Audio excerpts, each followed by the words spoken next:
Okay, in this video what we're going to do is just real quickly step you through how to sign up for Digg. And there's really nothing magical or secretive about this. It's pretty darn straightforward. So let me just kind of step you through this real quick so you can understand exactly how this should work. So you just go to digg.com, and that's D-I-G-G, there's two G's there, digg.com. And you go up to the top and there's a little menu item there, it says join Digg. So you'll click on join Digg, and here's where you go through and you create the account. Now I've been testing a lot of different things today, so I have some existing account information in there. But what you want to do is choose a username. So I'm going to say JT Childers 85, and I'm going to choose a password here. So I'm going to type in a password, and you have to confirm that, and an email address. Now this email address has to be a real email address, and this is how they're going to verify that you're a real person. So I typed in an email address that I've already got set up, and I'm going to go down here and enter in a birthday information. Now I never really worry too much about whether this is correct or not. The only thing I worry about on the birthday side is to make sure that the birth year that you put down is far enough back that you're no longer you're old enough to be using websites and things like that. So I always make it around 30 years old, something like that. Because quite honestly, they don't need to know my birth date. So here is where you go in and enter the captcha code, and really this is there just to make sure that you're a real person, and it's a fine thing to do, so I have no problem with that. And then I want to encourage you to read the terms of use and privacy policy, but that stuff is fairly standard. Click I agree, continue, and the next screen tells you that they've essentially sent you an email to the account. And at that account, what you'll want to do is log into that account, look at the email, and then click on the link in that email to confirm that you want to register with Digg. So it'll take maybe up to a minute for that email to arrive. That's typically what I've seen with Digg. And once that email arrives, you can go over to your email account. So let's do that now. And this is my email account, and we'll just click check mail.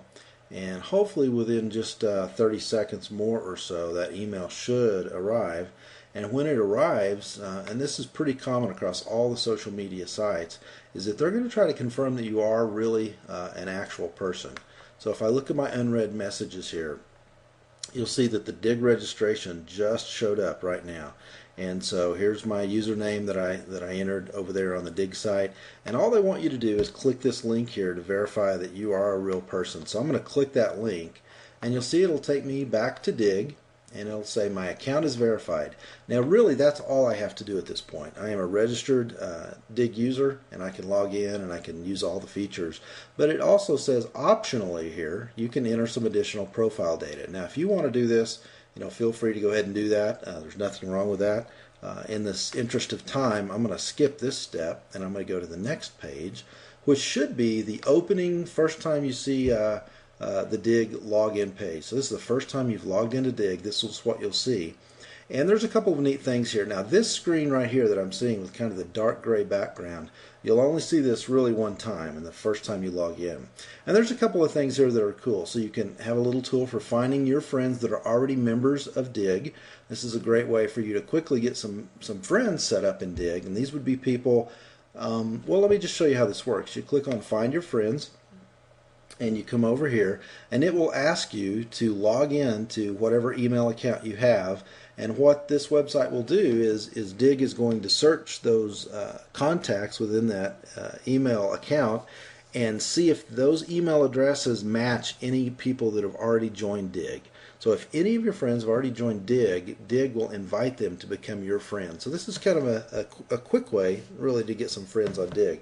And that's really it. At that point, you are completely signed up with Digg. That's a quick, painless, easy process. And one of the neatest things that I hope you notice is we didn't pay any money at all. Digg is a completely free service, and they basically make their money by running ads. So if you see this ad over here, just to let you know how these sites can do this, they're getting paid really to have this ad running here. So Digg is an ad-supported site for sure. And this banner across the top too is they're getting paid to run that for the new Matt Damon movie. So that's really how you get signed up for Digg. Once you've signed up, the next logical thing to do would be to go actually dig something and actually, use it to socially bookmark some content. We're going to do that in the very next video. So go ahead and you can watch this video back and forth as many times as you need to get set up on Digg, but make sure you do that before you go to the next video. And I will see you there.